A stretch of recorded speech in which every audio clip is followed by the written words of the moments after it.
Welcome to Leaving the Lies and Telling Your Truths. We ask you to subscribe to our YouTube page, Leaving the Lies and Telling Your Truth.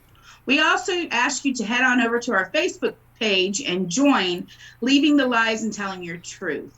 I would like to welcome my co-host, the always beautiful Melody. How are you doing today, Mel? I'm good. How are you? I'm good, thank you. Today's episode, we'll be speaking to Michael Cotter. Michael was a part of the group Untamed Truth. How are you today, Michael? I'm doing great, Ariel. How are you doing? Good, thank you for asking. Thank you for allowing us to take part in your story. Just remember, sit back, relax. We're just friends talking here, okay, guys? Yep. Yeah. All right. Michael, can you start by kind of explaining some of the basic teachings of your cult and how it differs from mainstream Christianity? Definitely. So when our group started out, I actually wasn't there when it officially started, but it started because the leader was kind of disenfranchised with the way a lot of churches, a lot of the mainstream churches here in Jacksonville, where we live, would do things like the way they would have services, the messages they would preach every Sunday. He felt that they were, I guess, too accommodating of the gospel message, and somehow he found himself listening to David Wilkerson's sermon, where it was basically this message of, don't accommodate, don't coddle people. Basically, you got to be real with people. You got to preach like the full message. Which, looking back on it, it seemed like a really good idea.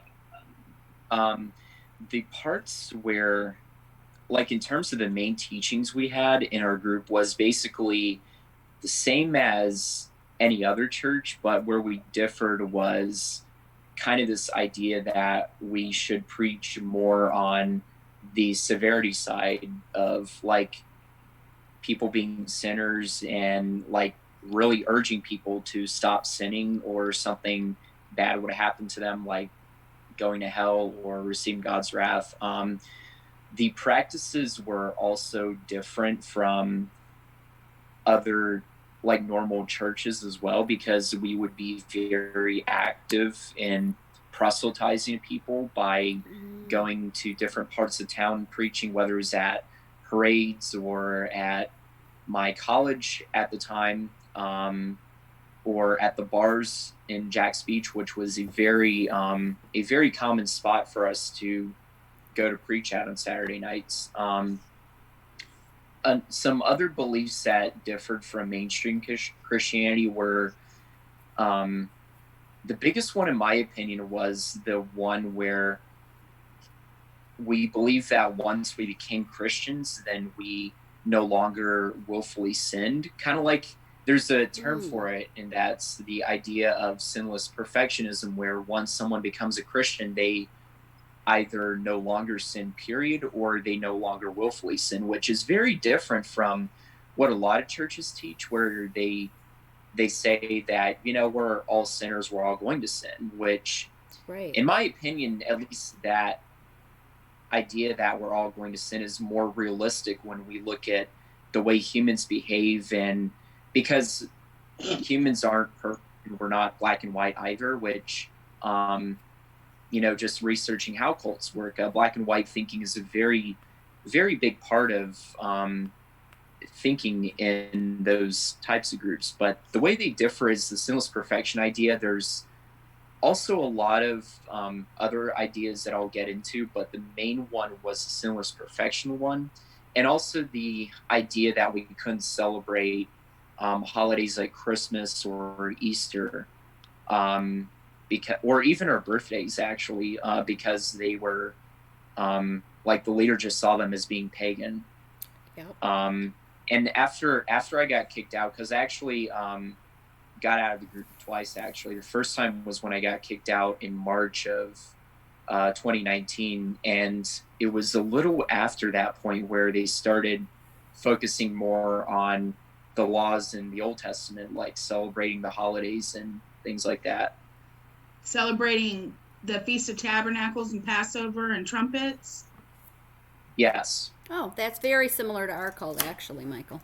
Yes, That's interesting. very similar. Michael, when and how were you recruited into the group?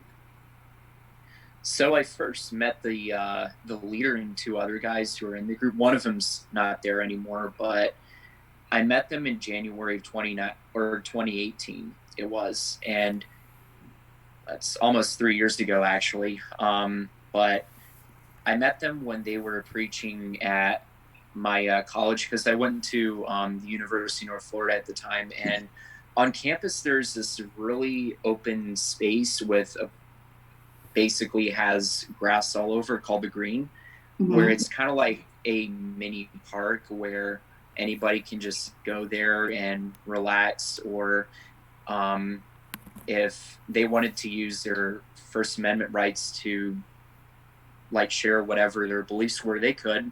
Right. So that's where I first met them. I was really skeptical of their message. I was an atheist at the time, and didn't really find their message convincing. But I guess like for some reason, I became a Christian at another church that I went to in Jacksonville. I got baptized there in February, and I got in touch with the leader about a week after that, and I started watching their videos on their YouTube channel, which was really small at the time. They only had like, I would say about a couple hundred people subscribed to them at the time, but I started listening to their messages and meeting up with them whenever they would come on campus. And it was in March of 2018 when they invited me to Bible study at the leader's apartment at the time. So I meet his family, I meet some other people in the group, I meet, which was basically the leader, two other guys who joined him after the leader left his dad's church, because his dad also had a church. With the same beliefs as he had? So there were some similarities, even at the time, but as time went further, he started to emphasize the differences between his group and his dad's church. Okay. So let me just clarify real quick for people who are listening. You were actually recruited on your college campus. And you were a young Christian. Literally, you had just gotten saved the month before, doing your thing, going to college, and this cult was there, and they recruited you. Yeah. And the reason why I wanted to point this out is because I just really want to hit home with the young people who are watching, or parents who may be watching, sending their children off to college. We really need to, they need to really listen to your story, and they're no longer, we tell our little children, don't take candy from the strangers, or yell fire if a stranger comes. But as a parent myself, now I don't know if you can agree with this, once they get to a certain age, I'm like, oh, they're safe. And I would never have thought about a cult recruiting my child in this day and age on a college campus. So thank you for sharing that part. Michael, how long did you stay in the Untamed Truth? So I stayed for about a year. Like I said, I got out twice when I got kicked out in March of 2019. So that was about a year after I attended Bible study for the first time at the leader's house. The second time I left so I was kind of again in August of 2019 when fall semester started, and I left in late September of that year. So basically a month, and in total, it was the amount of time I spent in the group was a little over a year. I guess to add to your point, Ariel, about the children being recruited in, or college kids being recruited in cults, is there's actually some validation to that, because when I would be around on campus, and this was during when we would proselytize to other people, there were other groups who were doing the same thing. Of course, not like open air preaching, which was our method, but there were other groups, like one called the World Mission Society Church of God, which they have like 2 or 3 people who go on campuses and they go and recruit people. And we had some encounters with them on campus, and of course they never ended well.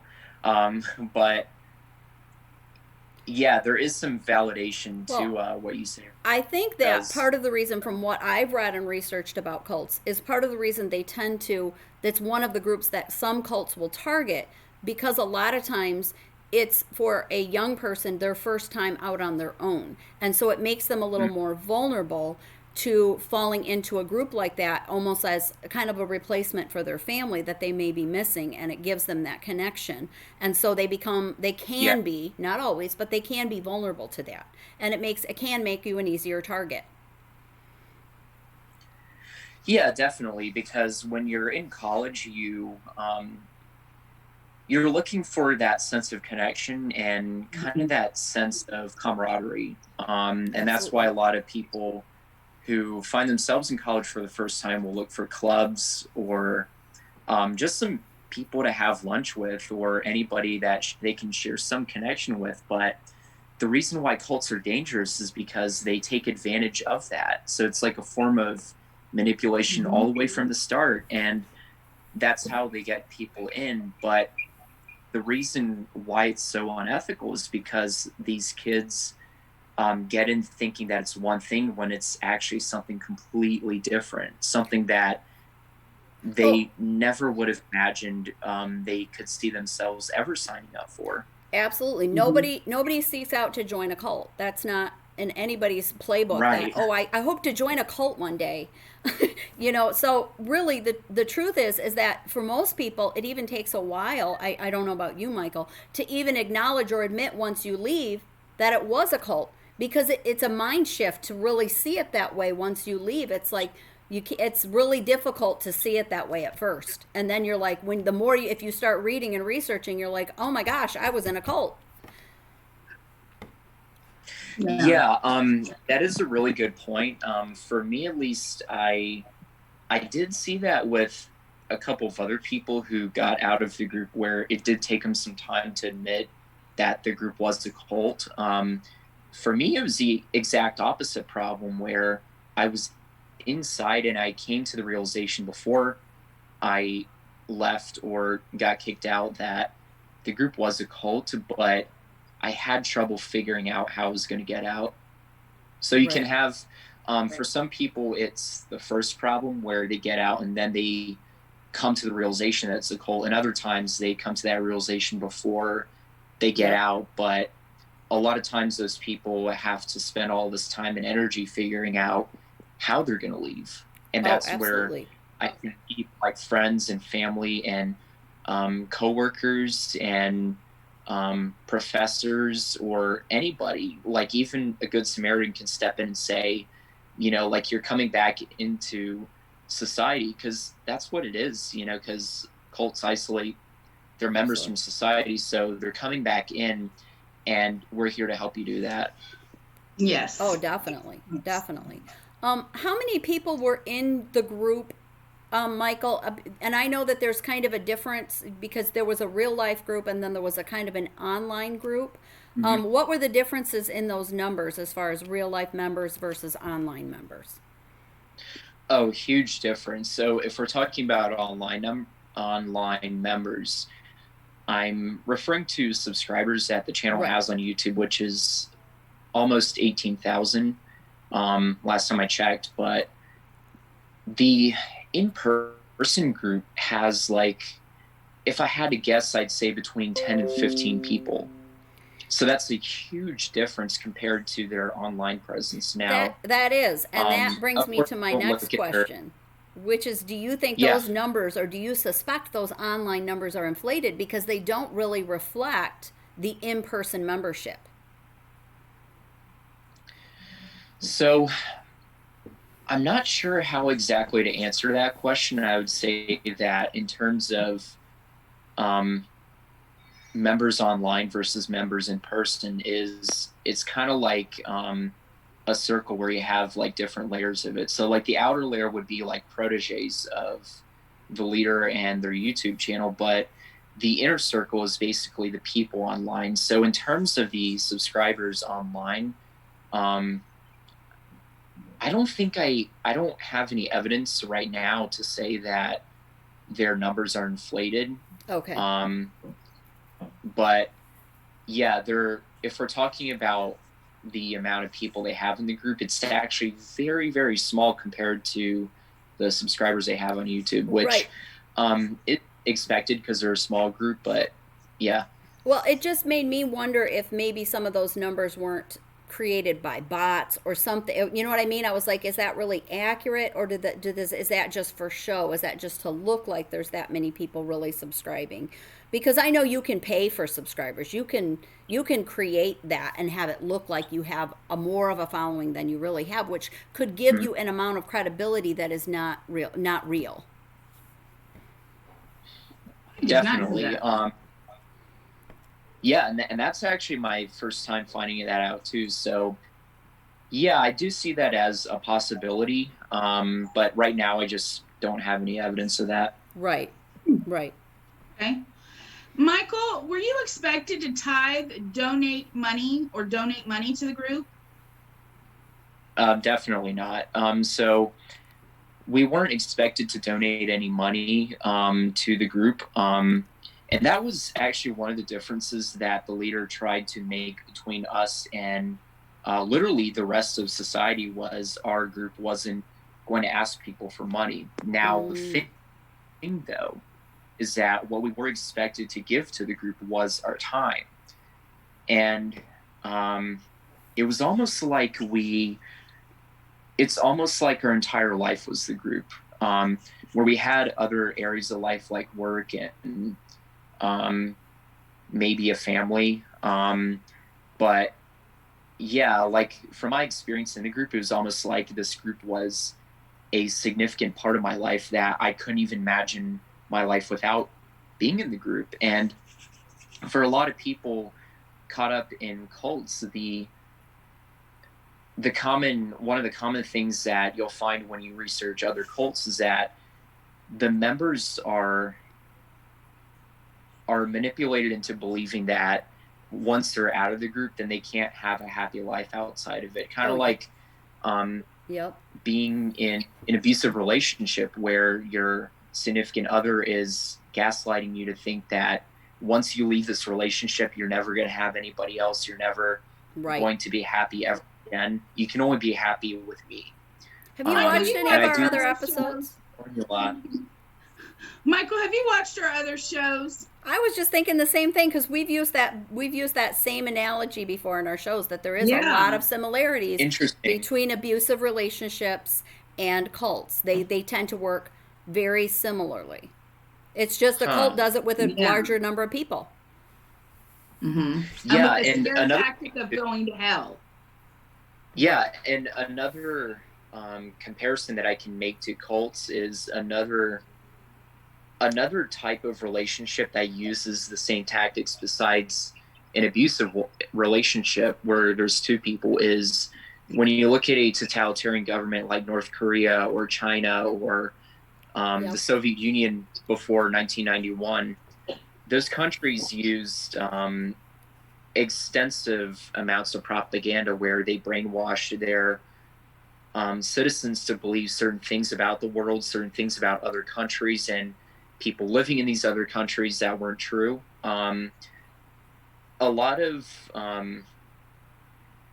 I've never read 1984 by George Orwell, but a lot of it is very similar to certain things you'll find in books like 1984, where you're not allowed to access information freely. It's the flow of information is controlled.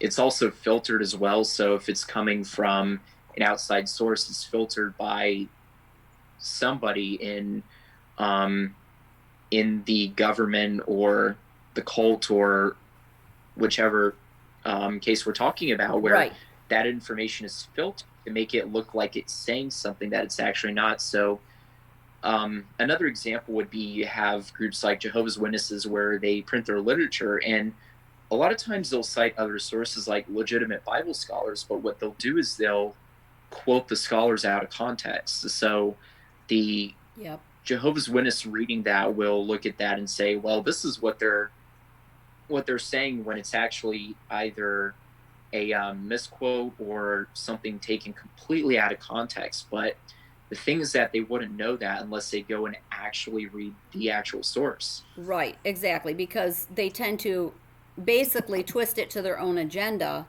and use it to manipulate their followers to believe or think a certain way. Michael, what were some of the more extreme teachings in your group? Oh, glad you asked.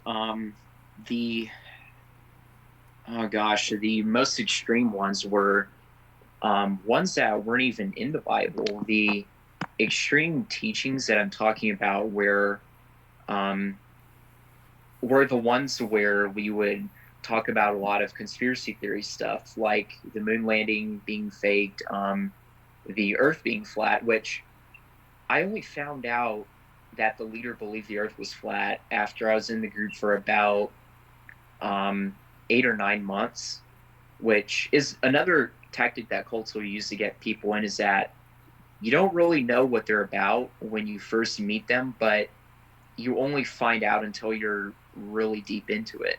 Right. So I didn't really find that stuff out right away. Had I known from day one in January 2018 that the leader believed the Earth was flat, I would have just walked away and never given it a second thought. Right. But so were those some of the teachings that made you question whether or not, or made you start believing you were in a cult?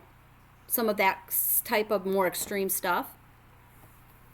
I would say yes, because just a lot of the things they were saying about the Earth being flat, and even the Challenger explosion being faked and the astronauts surviving, which was one I never even heard of until I heard it come from the leader's mouth. That was a really extreme one that took me very off guard. But it really did get me questioning, where I was thinking, I don't really agree with this. But my mindset at the time was also, I just don't want to be a terrible person and stop being friends with them just because they believe something that may be weird. I didn't want to be that type of guy. But I guess I would say the things that got me really concerned was when I started seeing other people besides the leader adopting the same beliefs, because it got me thinking, well, why do you really believe this? Like, you didn't believe it before. There's got to be some reason why you believe it now. And I narrowed it down to two options. Either this person actually looked into this and thought this through and came to this belief on their own, or they only believe it because the leader or somebody in the group told them to. Right. And I'm pretty sure it was the second option almost 100% of the time. Right. And that right there was what really got me concerned about the group, and just everybody's ability to think for themselves and come to their own conclusions about reality. Because if you can take away a person's ability to come to their own conclusions, their own beliefs about reality, you can get them to do whatever you want them to do. Oh yeah, no, definitely. Yeah. So Michael, I'm sorry. To add to that, another example was around, I would say, either October or November 2018, when midterm elections were going on. And we were preaching at UNF on the green, and usually they have a group of people walk around with voter registration forms, getting people registered to vote. Right. Now, this one guy, there was a buddy of mine at the time and I who were sitting on the bench while someone else was preaching, and one of these voter registration people came up to us and asked us, "Are you two registered to vote?" Now, I've seen it happen to the leader before, and one time someone asked that question to the leader, and the leader told them, I don't vote because the Bible says to not get involved in civilian matters, which is a misquote from either First or Second Timothy. But I remember seeing that one example of the leader saying that, and I was thinking, well, if that's just the leader's opinion, fine. Like, I disagree with him, but he's free to believe it. But what happened in this other example when in October, November, where both of us get asked this question, and my buddy sitting next to me, when someone asks him, "Are you registered to vote?" he literally says verbatim the exact same thing that the leader would have said.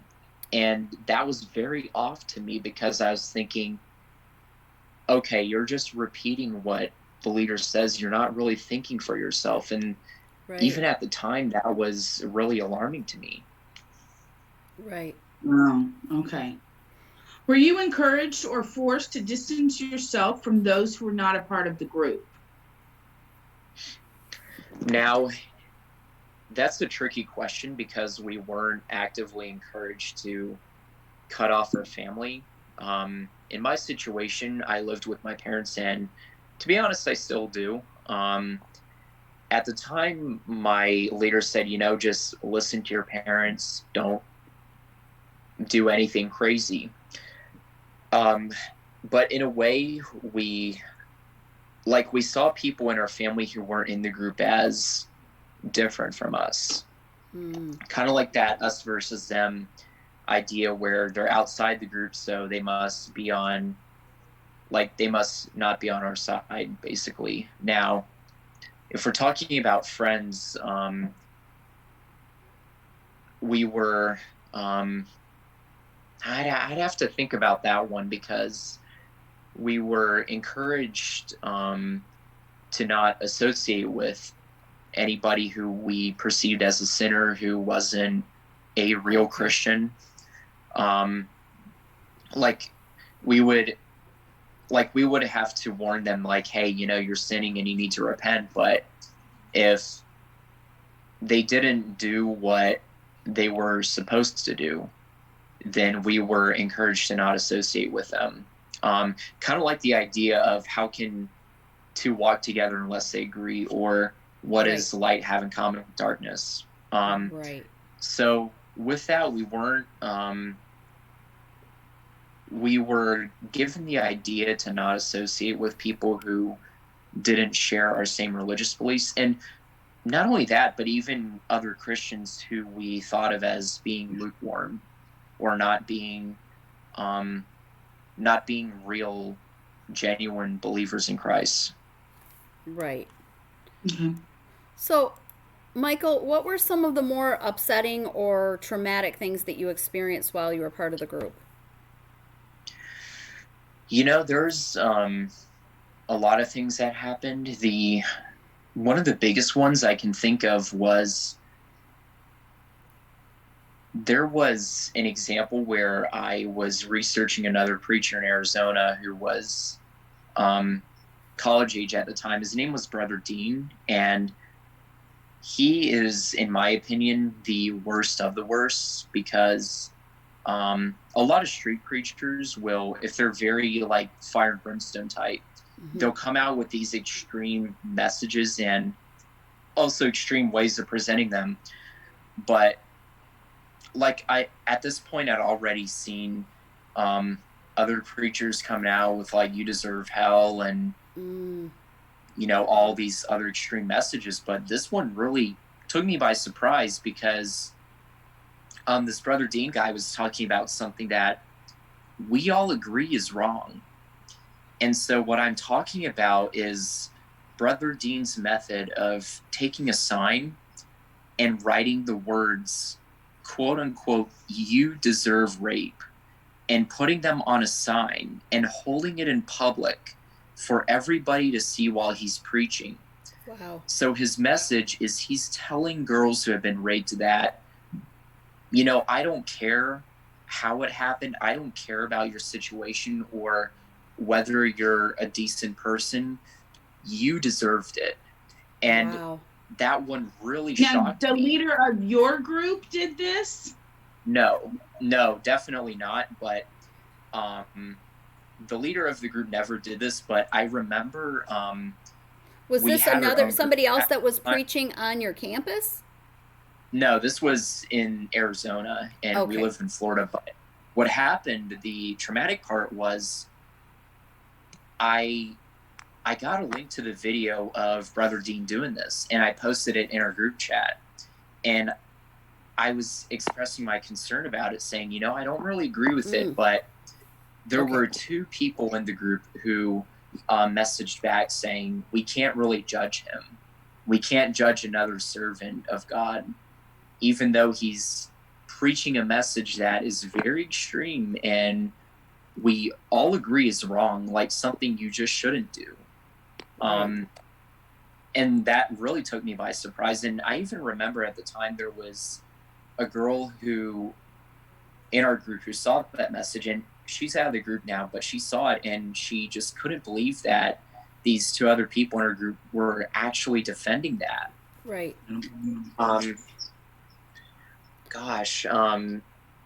So there's that example. There was also, when I got kicked out of the group, it was over an argument I had with another person in the group, and I understand at the time. So like their version of what happened was they were proselytizing to someone and telling this person exactly what God wanted them to say. Can I pause Sure, you for just a moment? There are some people that don't know what proselytizing, did I even say it right, means. Can you tell them what that means? Yeah, can you explain that? What that means? So to proselytize basically means to go out and share your beliefs with people, usually with the intent of getting converts. So when we were proselytizing, we were preaching our beliefs to other people with the intent of getting converts. Now, the leader at the time would have said, we're not doing it to convert people. We're just doing it to warn people about hell and the fiery judgment of God and God's wrath and everything. But if we weren't expecting to at least get some attention or exposure or even some new members in our group, why else would we be there? Right. But yeah, so this argument I had with another guy in the group was actually while we were out there preaching on campus, and his version of it was he was like telling this other person what God wanted them to hear, which doesn't make sense either, because if God has a special message for this other person that he needs to know, then why does God need us to tell people? Why can't God just tell people himself? Right. Like that part doesn't make sense to me. But I just had an issue with the way they would approach people and ask people questions, and that is the group asking other people questions of people we were And Michael, was preaching that to, when you were kicked out the first time? That was when you Yeah. first left for a short time and then came back. Yeah, Okay. I just had a huge issue with the way they would approach people, the way they would treat other people in the group. A lot of it was name calling, a lot of it was like just straight up telling people you all are going to hell, which isn't going to get anybody to listen to you. Another thing that I was think that might explain the lack of membership. Well, Well, I do see just that. because I don't see how that would bring people in. I mean, I would run from that. Yeah. Yeah, that's not going to get more people in the Right. group, and it's not to create any mutual understanding between either of us. And another thing that was really alarming to me was just this approach they had towards like the way they saw reality, and how they approached it with this idea that no matter what anybody said, no matter how many good points other people made against our beliefs or our view of the world, we could not be wrong about our beliefs. Not that we weren't wrong, but that we couldn't be wrong. There was no possibility that we were wrong. Right. And this was after I left the group, how I got out the second time, but I was watching a video when they were Michael, preaching. I don't want to interrupt you, but I am going to interrupt you because we're down to 2 minutes. Okay. And I think you're starting on a little bit of a longer story here. So I'm going to stop it, and then I'm going to send a new invite so we can start a new session, because we're going to have to break this into 2 sessions. So we'll be right back. Everybody come right back. We'll be right back with the second half.